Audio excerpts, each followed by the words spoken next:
Hello, everyone out there on the internet. We are live. Welcome to Tomorrow's World Now.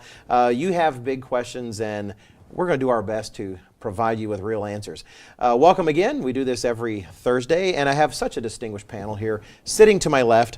On the far left, we have Mr. Gerald Weston. He's the presiding evangelist of the Living Church of God. To my immediate left, we have Mr. Jim Meredith. He and I were just on last week, weren't we? We were. We had a great time. We've been sitting here all week, just waiting for you guys to come back. He is also a minister with the Living Church of God, and my name is Wallace Smith, presenter on the Tomorrow's World telecast. And I should point out that Mr. Weston, being the presiding evangelist, could actually choose to fire us, right? You know, if we don't do well. So we're gonna do our best, Mr. Weston. Do the best we can. We'll do the best we can. The topic today is evolution, creation versus evolution, and constantly something in the news. It just never stops. It just seems like an ongoing flood concerning this topic. It's on a lot of people's minds. People think they know everything they need to know about it to draw certain conclusions, and the fact is, it's really a lot fuzzier than people give it credit for, and at the same time, some things are far clearer than people give them credit for. We're going to be talking about this topic, but let me encourage you, please ask questions. You can follow us on YouTube. We're currently streaming on YouTube and Facebook both. If you have a question, we love to try to answer it, so please do interact with us and put your questions there on Facebook or YouTube, and our faithful crew behind the glass right there will let us know your questions, and we will do our best to answer them. The first topic that we have today under this subject is the question of whether there is a consensus concerning evolution. You constantly hear from those who are virtually evangelists of the theory of evolution that, there's a consensus on this topic in the scientific community, and simply to question whether the theory of evolution is true or not just shows that you have no idea what you're talking about, because all the scientists agree. Have you gentlemen heard that sort of claim before, that all the scientists agree? Just shut up and stop asking so many dumb questions. Sounds like all the news media agreeing on the same thing, and it sounds like our country all agreeing on the same thing. We all agree, right?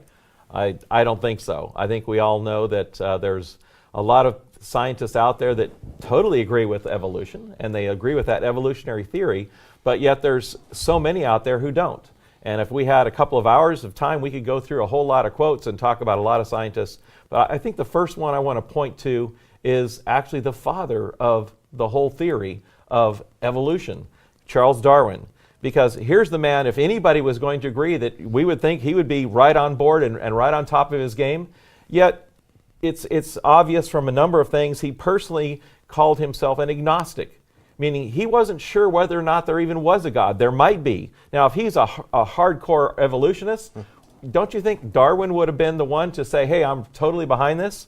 But it's interesting. We have a quote here in a letter that he wrote that he's writing to a gentleman called Nicholas Doides, and he says, I may say that the impossibility of conceiving that this grand and wondrous universe with our conscious selves arose through chance seems to me the chief argument for the existence of God.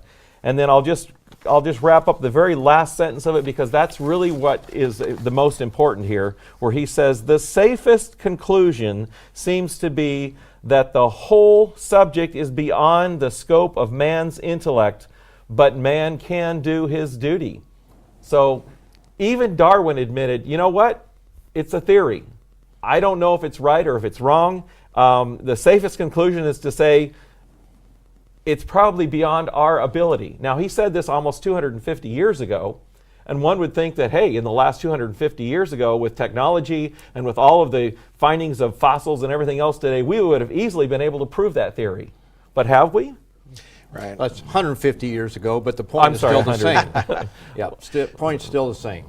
Right. Yeah, I think that's probably what some would argue, is that he may have said those things back then, but really so much time has passed and scientists have poured so much into it that by now everybody agrees this is the accurate theory for how life came to be the way it is. Have you heard claims like that, Mr. Weston? Well, I think that it's set as opposites. Either you believe in God or you believe in evolution.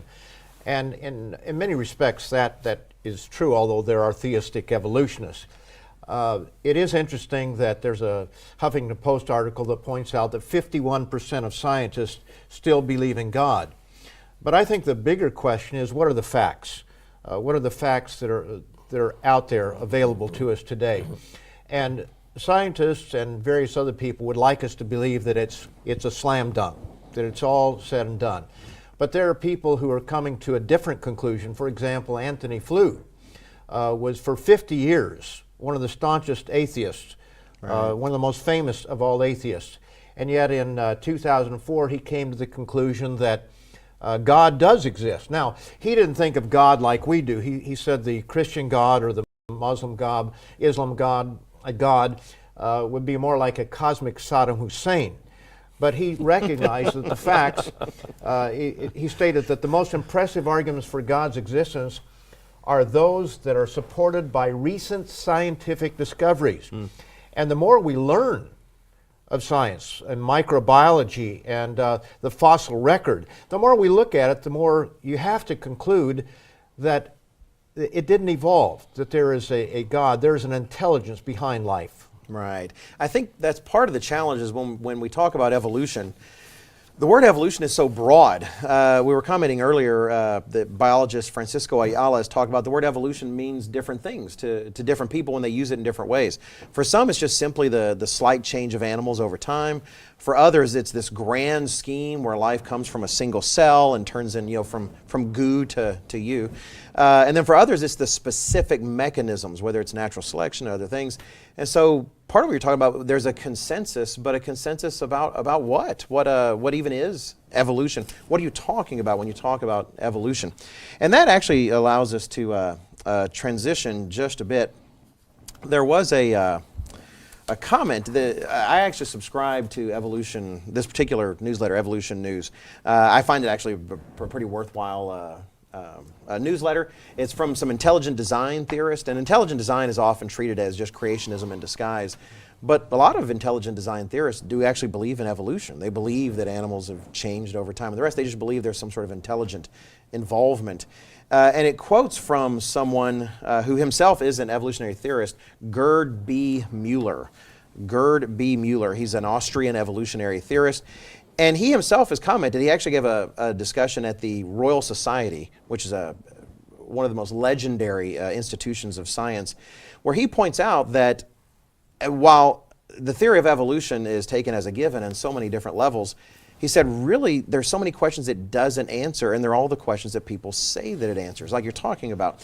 When it comes to, he says, the theory largely avoids the question of how the complex organizations of organismal structure, physiology, development, or behavior, whose variation it describes, actually arise in evolution. Evolution doesn't actually address those things. But I don't know, do y'all actually hear on science programs and the rest people admitting that? Scientists coming up and saying, well, evolution, we really like it a lot, but it actually doesn't answer very many questions. Have you seen a program where someone's that forthright? I've got a couple quotes here. I don't want to just quote the whole time. Right. But I think that people need to be aware that these are the words of actual scientists. It's not just us talking, but these are their actual words. For example, Michael Ruse, who is one of the best known evolutionists that there are, said evolution is promoted by its practitioners as more than mere science. Evolution is promulgated as an ideology, a secular religion, a full-fledged alternative to Christianity with meaning and morality. I am an ardent evolutionist and an ex-Christian, but I must admit that in this one complaint, and it says, the literalists are absolutely right. Evolution is a religion. That's an amazing admission from such a staunch evolutionist and such a popular one. That was true of evolution in the beginning, and it is true of evolution today. And I'd like to also point out what Michael Behe has said on the subject. Michael Behe is a microbiologist at Lehigh University, and he, in his book, Darwin's Black Box, which is quite a seminal book there, he said, when he read Denton's book, Michael Denton's book, he said there were very difficult problems for Darwinian evolution, which I had never thought about, and which no one in all my studies leading to my PhD had bothered to mention. I immediately recognized that they were difficult problems, and I became angry that no one had brought these up. I felt like I was being led down the garden path to a conclusion that didn't really have the evidential support that I thought it had. That's interesting. That's an amazing admission from Right. someone in that position. Well, it really is. And I think that brings up, related to this first topic we brought up about, is there a consensus? Because we constantly hear, oh, there's a consensus, there's a consensus. Everybody believes in this. If there really are serious questions out there about whether evolution is true in all the ways in which it's discussed, then why do you think we're constantly battered with this idea that there is a consensus, this big false wall of consensus? What do you think, Mr. Meredith? Why do you think we're constantly being told there's a consensus if it's not quite there? We're told a lot of things that we're supposed to believe, aren't we? I mean, this is the world we live in. We're told what to think, what to eat, what to do, and it's a matter of saying, well, because I told you so, it is so. And, you know, we live by our lives in the Church of God by a different standard. You know, we live our lives by the Word of God, you know, that the entire Bible that we live by is the inspired Word of God. That is the basis for our understanding. And so we've got a mind that some people would say is closed, but in reality it's open, because we're not going to allow ourselves to be driven down some narrow little path that says this is the way you have to think about this or that. You know, we look at society today that says if you don't accept homosexuality and abortion and other things like that, you're bad, you're evil. You know, and God obviously told us that the times would come when what is good is going to be evil and what is evil is going to be called good. And those are the times that we live in. Right. And so when it comes to evolution, this is just one more area where the world as a whole doesn't know God, doesn't understand that there really is a true God, and therefore when you've got the ones that totally reject God and the hardcore evolutionists, and I'm not talking about the ones that we've discussed here, that there are scientists out there that believe that there is a God, but the hardcore evolutionists don't even want to consider that there's a God. There is no God. They're atheists by and large. And so they want us to, in essence, come around to their way of thinking. And they want to pound that down our throats and be able to say, this is the way it is. Don't just take my word for it. I'm sorry, don't take my word for it, but don't question it. Right. And so, you know, they don't want to look at the hard facts that we have. And as you go in and you study this topic, as we're talking about today, you begin to look and see that there is really a lot of unknowns out there. And as I mentioned earlier, we've got a lot of scientific evidence, quote unquote, that should prove evolution is a theory, and yet we don't have the evidence because it just isn't there. And you know, you as you talked about, there's different levels of what evolution is. A lot of people just think, well, evolution is that we all came from green slime in a pond somewhere, and some little eel or fish or something evolved and suddenly became this and became that, and millions of years later, here we are walking around, and we're smart and we're intelligent and we can do all these wonderful things. Well, evolution, when you begin to study into it, there's both microevolution as well as macroevolution. You know, in your question there, I think that it reminds me of the story of the preacher who has in his notes, weak point, shout louder. If your point is not strong enough, you bully people in reality. Right. You make them think that you have evidence that you don't have. They want to silence the opposition. And it's interesting to me that in the Middle Ages, the church was the one that was silencing truth. Right, the Catholic Church. And the Catholic Church, right, that's right. And now it is the scientists that are trying to silence everybody else. They don't want to open the door for the possibility of God. Right. And no one wants to be labeled ignorant, so you just keep telling everybody that, well, if you don't believe this, you must be ignorant, so everybody's going to go along with it. Everybody is bullied in that sense. Right. So what you're saying is, if you don't have all the facts to back up what you're saying, then simply talk louder, shout down the other person, say they're a fool for even disagreeing. It's actually one of the things I enjoyed about this Evolution News article and this particular theorist, because that was one of his comments, was that even within the scientific community, there are challenges to how evolution is currently understood and challenges to the fact that it doesn't seem to explain everything they wanted to explain. And he said that sometimes these challenges are met with dogmatic hostility, decrying any criticism of the traditional theoretical edifice. So you just question the status quo, even within the community itself, and you will get shouted down. Even those who believe in evolution but just want to possibly talk about something different. Mr. Meredith, you brought up the question, and I think we can address this very quickly. I don't think we need to linger on this in particular. But you brought up the question of microevolution versus macroevolution. Some people say those are made-up terms. They're not. Actually, this particular Evolution News, the article, quotes this evolutionary theorist as using those exact same terms. Microevolution being change within, just slight change in an animal, slight adaptations an animal might go through. Even the dogs have changed. You know, Chihuahuas and Great Danes somehow came from the same critters. But that said, macroevolution being the concept that all of life about us, these vast changes, they can go from something the equivalent of a bacterium to each of you, distinguished gentlemen here to my left, that those are really two different things. And so people often accuse us and accuse you of not believing any animal can change, that God created the Chihuahua the way it was essentially, or created the Great Dane the way it was, created every bird exactly the way it is today. Let's just kind of put this to rest.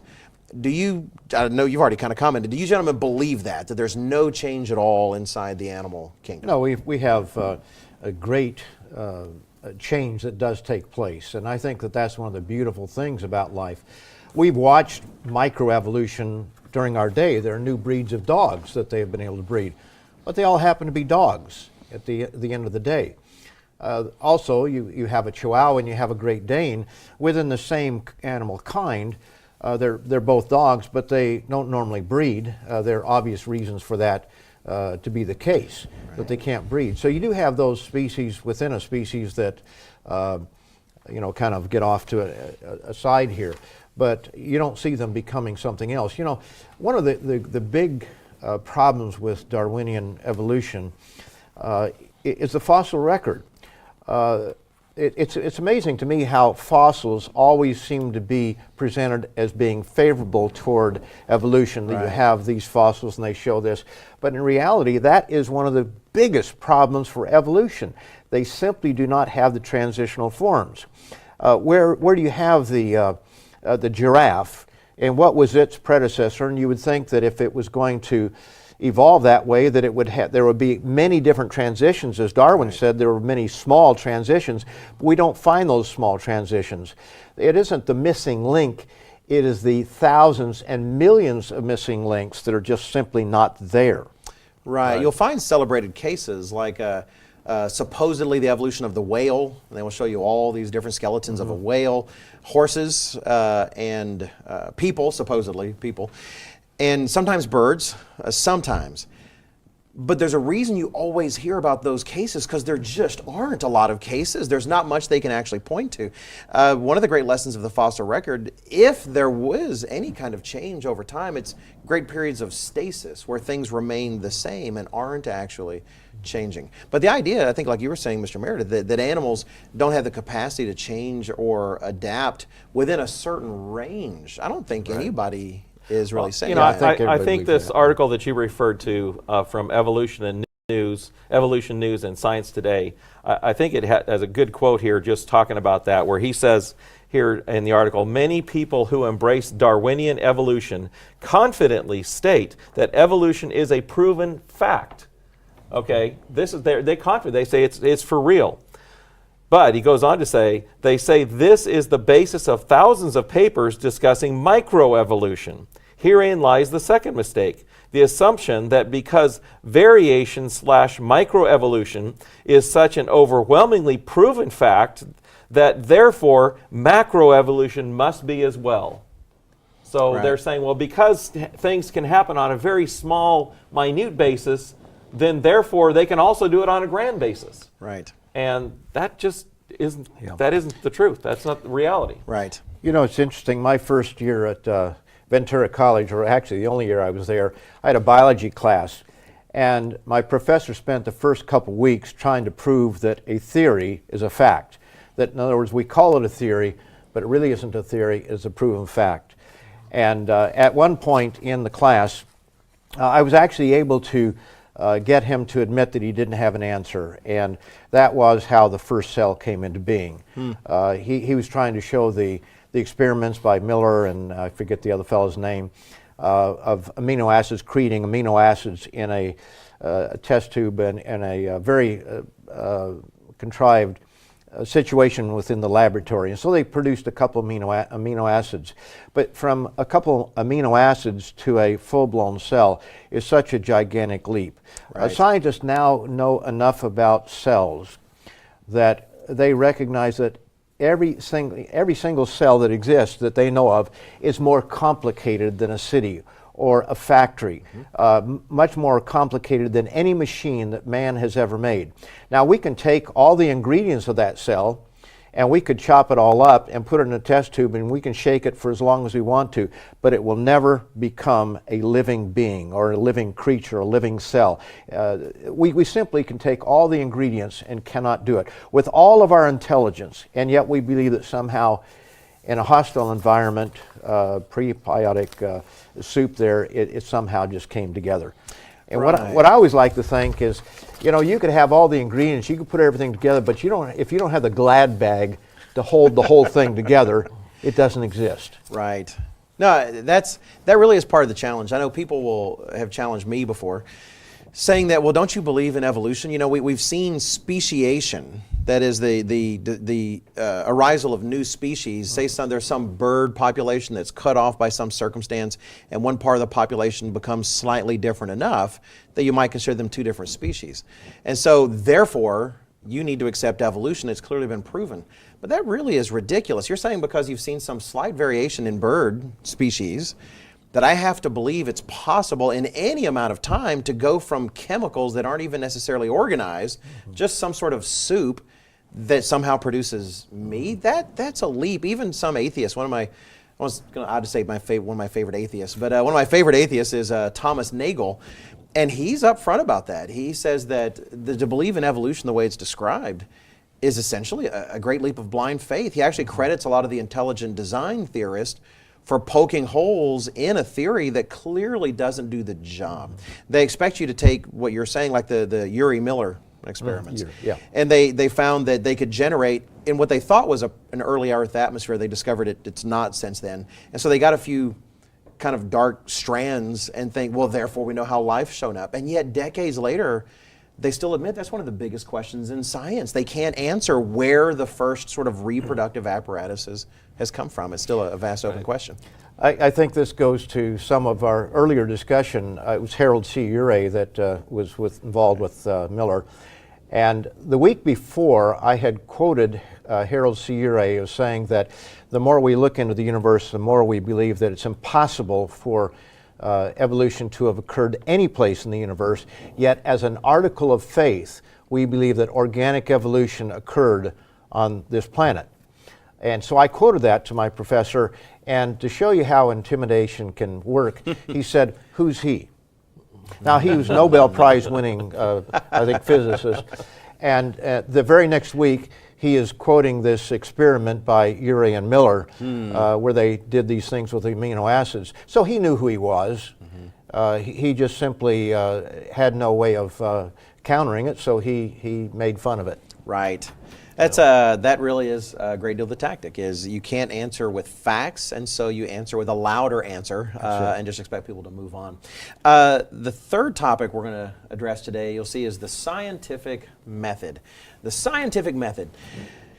And I want to put something out there. You know, people will sometimes accuse us of not believing in the scientific method. I think the scientific method's fantastic. It's you form a hypothesis, you experiment to see if you try to make a prediction based on that hypothesis and do an experiment, see if it's true.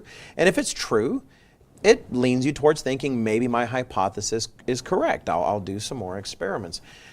Some people will accuse evolutionists of not using the scientific method, but if you actually look in the literature of those who do work in what you'd call an evolutionary biologist, they're doing actual experiments all the time. They are doing experiments and looking for gene frequencies and trying to make predictions. Some of those are incredibly wrong. The hypotheses don't always work out, and then sometimes they do. But in that realm, generally what you experience is the experiments don't validate the entire scope of evolution. They just validate this kind of small part of it. And what doesn't seem to be backed by the scientific method is this broad, sweeping view of evolution as if it is some kind of faith that you can't question in any kind of way. I thought the scientific method was all about being able to question something and ask difficult questions. It seems more and more that evolution isn't being treated as science, but being treated as an element of religious faith. Have you experienced anything like that? This kind of sense about evolution as a religion? We discussed this earlier, and I have to go back to what I heard my dad say over and over again before he died. And he said, anybody who is a firm believer in evolution has to have so much more faith than we do to believe in a real God who does exist. So going back to, once again, what my dad said to me, he said, look at my watch here. And this is a watch that actually he gave me. He bought this in 1963, and he gave it to me shortly before he died. And he said, if you were walking down the beach and you saw that lying in the sand, would you look at that and say, wow, how on earth did that thing just come to be? It must have just, over millions of years, just all of those intricate little pieces have come together to make a perfectly well-orchestrated machine. Right. And yet this watch doesn't begin to hold a candle to one of those 60 trillion cells that make up our bodies. It takes more faith to believe in evolution than it does in a real, true God who does exist. Paley was one that came up with the idea, the watch. And one thing that scientists hate, or evolutionists, let me put it this way, hate is for you to speak of blind faith.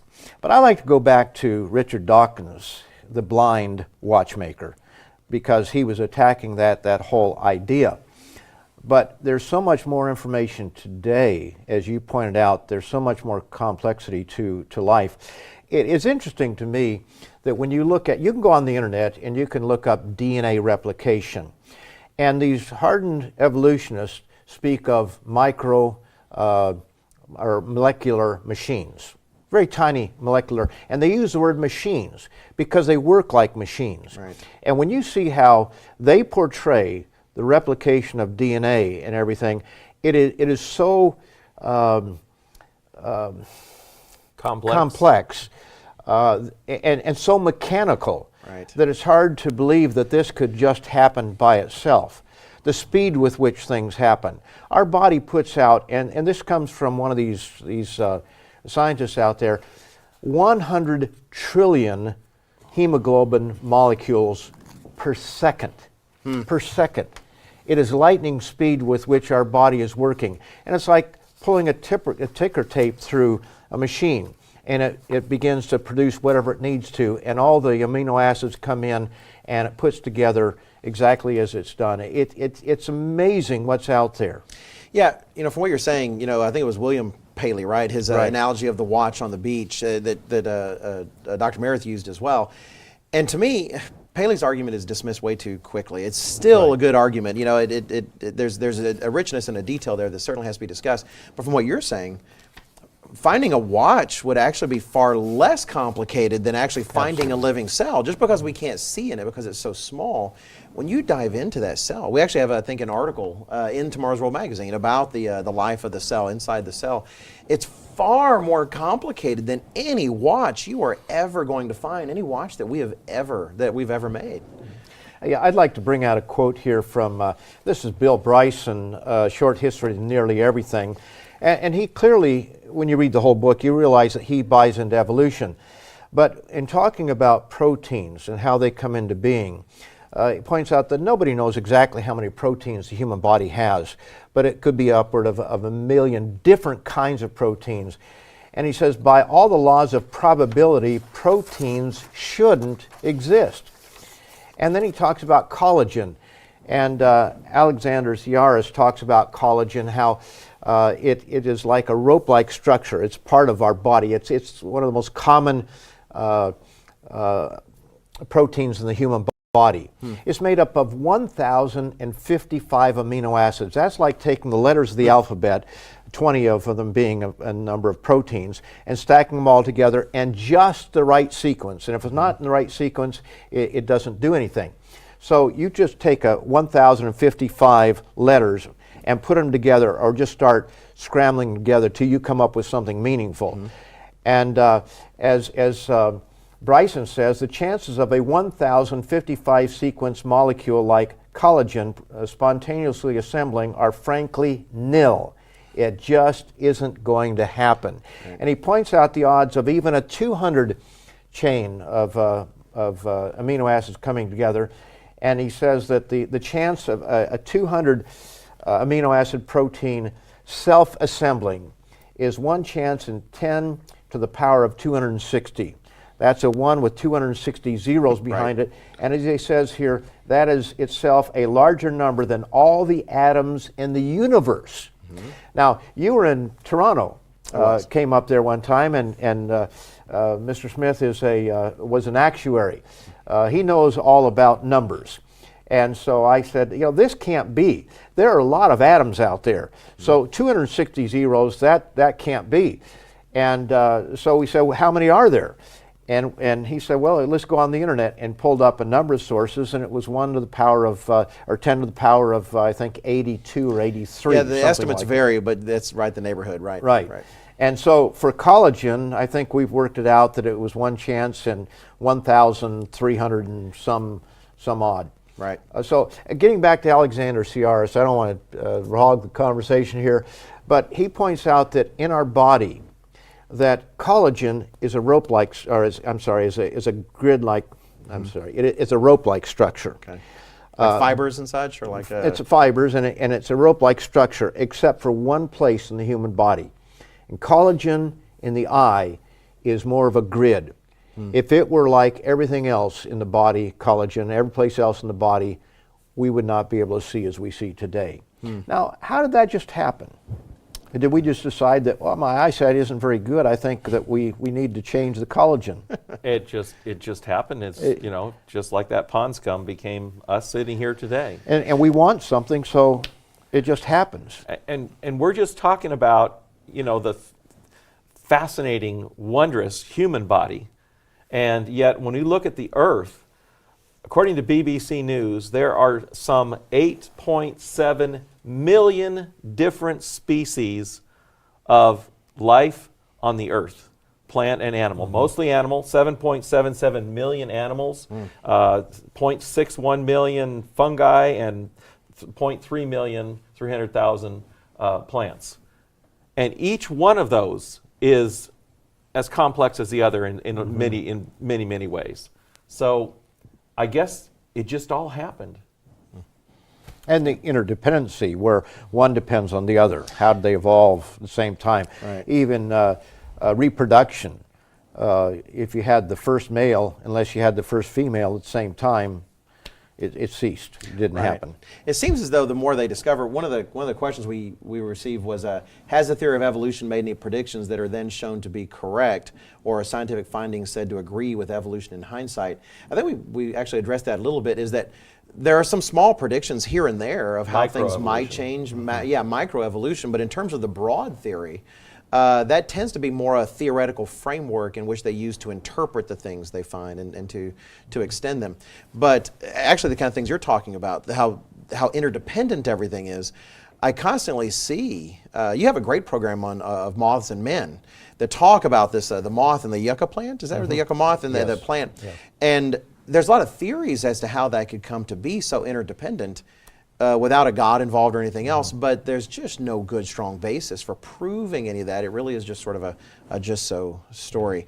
We really need to wrap up. We're just about out of time. You had one great, I did not want to leave without that quote from Michael Ruse, if you can find it. Michael Ruse is a evolutionist himself. Oh, yeah, we already gave that one. Oh, did we read that one? Yeah. Oh, I'm sorry. Well, then pause here and rewind and listen to that quote again. That was very good. I will throw one thing out here for your viewers out there to go on the internet and download and read our booklet, The Real God. This will give you some answers to what is really happening in this world and why we're here. There is a real God. He did create us. What we read in Genesis, chapter 1 and the 6 days of creation actually did happen. And, there's so many proofs to that. And like I said, it's far more easy to believe and have faith. And really, in reality, as we talk about, science does prove the existence of a God. We just have to believe it. And if you just ignore the fact that there is a God of the universe, then your mind's closed. And, Right.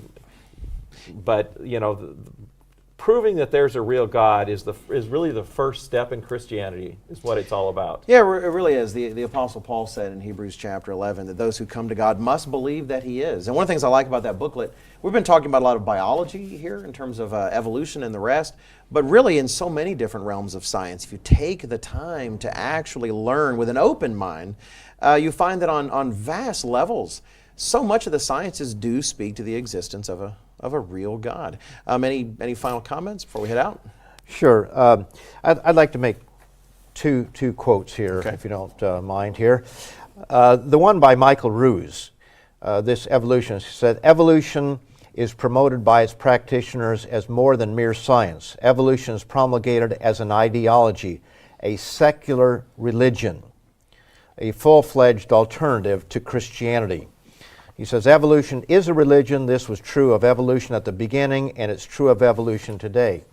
And I think I'd like to bring this out because I think it's really important. In Darwin's Black Box by Michael Behe, who again was a former evolutionist who read Michael Denton's book and concluded that he'd been led down the wrong path, he asks the question, when he looks at, he says, the results of these cumulative efforts to investigate the cell, to investigate life at the molecular level, is a loud, clear, piercing cry of design.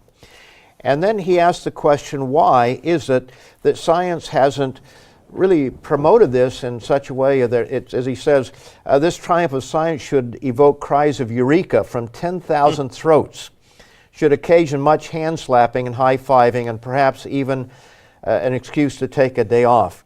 And as he points out here, the dilemma is that while one side of the elephant is labeled intelligent design, this is why the scientific community will not embrace intelligent design. He said the other side might be labeled God. There's a hostility against God amongst these people. They don't want God to exist because then there are laws. And so he really nails it there. The other side is God, and so we can't accept design. Yeah, it's kind of a funny irony in all of this as we wrap up that we talk about on the program all the time, on the Tomorrow's World program, we say, don't believe us just because we say it, prove it for yourself. Go to your Bible, prove these things for yourself. And what we're talking about is a community and some evolutionary quarters that essentially don't want to be asked questions. They'd rather you just take their word for it. So it's kind of a switcheroo where the religious are often claimed as the closed-minded and unwilling to take questions, and the scientist open. When it comes to evolution, it's often quite the opposite. Thank you, gentlemen, both, Mr. Jim Meredith and Mr. Gerald Weston, for being on the program today, and thank all of you for joining us. Please come back Thursday. We'll be right here again on Facebook and YouTube for Tomorrow's World Now, and we look forward to seeing you then. Take care.